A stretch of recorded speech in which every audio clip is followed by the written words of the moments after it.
welcome to Rochester. Actually, welcome back to Rochester. Yeah. It's been a few months since I've been here. I played with the Ying Quartet. That's right. And now we're doing a totally different thing with this quartet. It's just going to be really fun. Talk about the brand new album, which people are really enjoying thoroughly right now. That's good. I'm really glad about that. It's an album called Rebirth, and it's kind of my return to the small group jazz format after kind of a decade of lofty projects, I guess. Which takes me to the Lower Neuro project. People are just still awestruck by that. How did you come up with that project and the concept?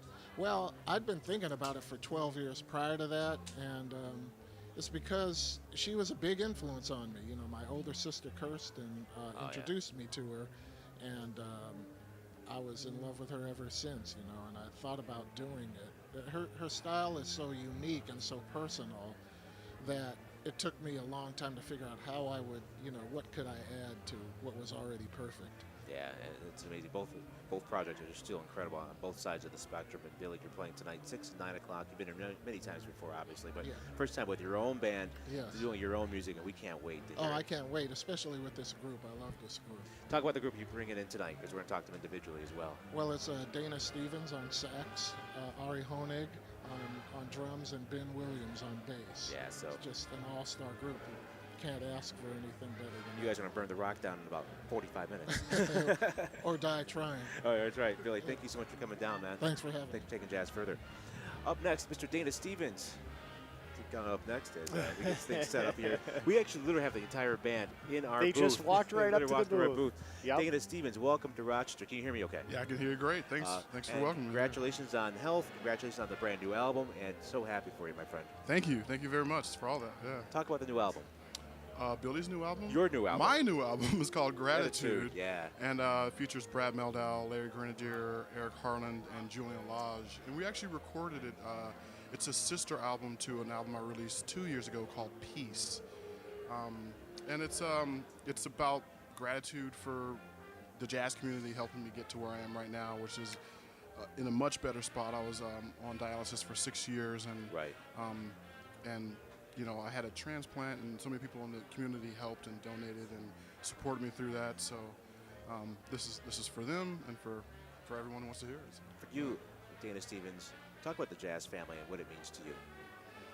Well, it's a rock. I mean, it's really, you know, maybe from the outside you think of New York, you think of a very competitive place, but it's actually a very family kind of environment there. You know, everyone knows each other, everyone helps each other. And unfortunately, in this country, when health things are an issue for musicians, it's tough for us to support ourselves financially. So no matter who is going through issues, I always hear about people helping out and doing benefits, and it's just, it's a godsend. It's a real community. Yeah, and truly, you're showing the gratitude for what you're doing with it. Yeah.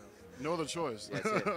Dayna Stevens playing tonight with Billy Childs at 6 and 9 o'clock at Kilbourn. Dayna, again, thank you so much for taking jazz further. And your story is so inspirational for so many musicians around the globe because of you being able to go through and stick with it and never give up. And we appreciate what you're doing, my friend. Thank you. Thank you very much. Man. That's Dayna Stevens. Up next, Ari Hoenig.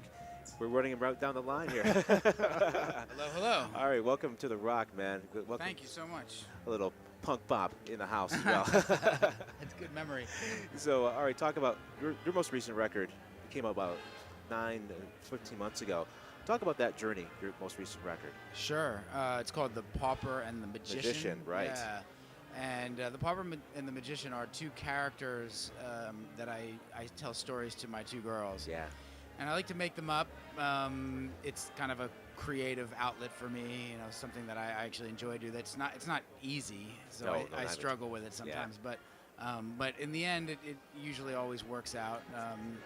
So those are two characters, and the record is about these stories that I tell them. Some of them are a little scary, and but you know they get to be, you know, pretty funny sometimes too, and you know, the kids love them. So sure.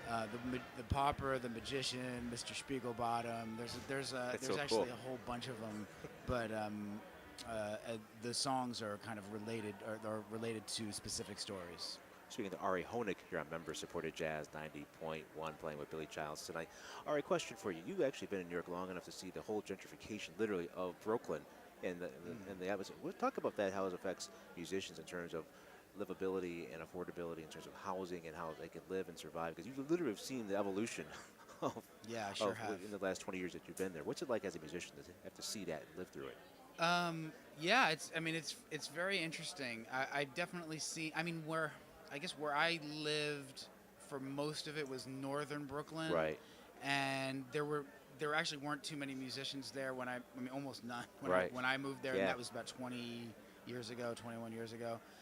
And it's still pretty much similar to that. So that in that way, the area hasn't changed much. But I've definitely noticed that the musicians that there was a lot in Park Slope and Carroll Gardens. Right.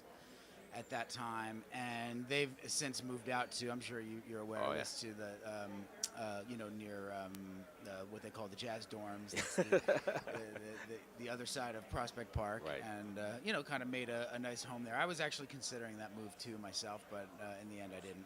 We're speaking to Ari Hoenig here on member-supported Jazz 90.1, playing 2 shows tonight, 6 and 9 o'clock. Ari, people really are coming out to this show to see Billy. They're coming out to see you. They're coming out to see Ben. We're going to talk to you in another second or two, and Dayna. So again, thank you so much for the music you guys are doing, because people are coming out to see you guys individually as well as collectively. Oh, great. Well, cool, it's a pleasure to be here. Thanks for taking jazz further, man. Appreciate Keep it. that post-punk pop. Up next, we have Mr. Ben Williams at the cleanup spot, batting number 4 in your radio dial. Ben Williams, welcome to Rochester, my man. Hey, what's happening? Can you hear me okay? Yeah. All right. So talk about your journey. What's been going on with you the last 6 months or so? Oh, wow. Let me see. I have to remember what I did. Today's Saturday. It's been a lot. 20th. Yeah. Right, let's start there. It's been great. I've been getting to do a lot of cool different things. Yeah. Took my band out to Europe. We just got back from there. We did 10 shows in Europe. I've been. What was that like? Oh, taking your team out to Europe. Oh, it was amazing. We had some great crowds, great energy.